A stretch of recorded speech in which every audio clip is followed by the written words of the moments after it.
Colon cancer.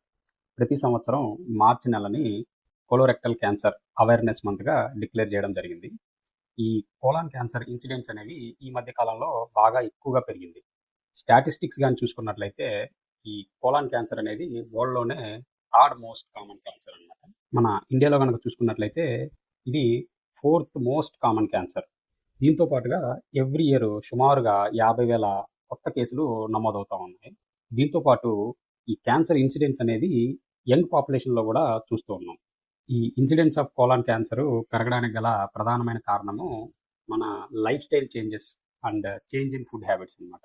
So, ఎక్కువగా processed and fried foods తీసుకోవడము, smoked foods especially బార్బిక్యూడ్ foods తీసుకోవడం, లో ఫైబర్ ఇంటేక్, లో intake of fruits and vegetables, excess alcohol intake and smoking, దీంతో పాటుగా ఈ red meat intake and obesity and lack of physical activity, ఇవన్నీ కూడా ఈ కోలోరెక్టల్ క్యాన్సర్స్ యొక్క risk factors. Prevention is better than cure.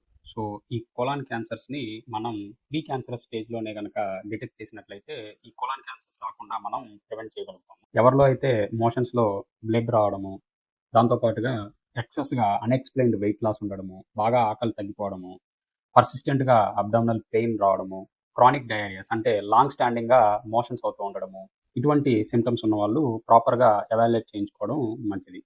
దీంతో పాటుగా ఏజ్ మోర్ దాన్ 45 ఇయర్స్ ఉన్నవాళ్ళు లేదా family history of colon cancers ఉన్నవాళ్ళు తప్పనిసరిగా ఈ స్క్రీనింగ్ కొలోనోస్కోపీ చేయించుకోవడం వల్ల ఈ కోలాన్ క్యాన్సర్స్ని మనం ప్రీ క్యాన్సరస్ స్టేజ్లోనే డిటెక్ట్ చేయడం వల్ల ఈ కోలాన్ క్యాన్సర్స్ని మనం ప్రివెంట్ చేయగలుగుతాం.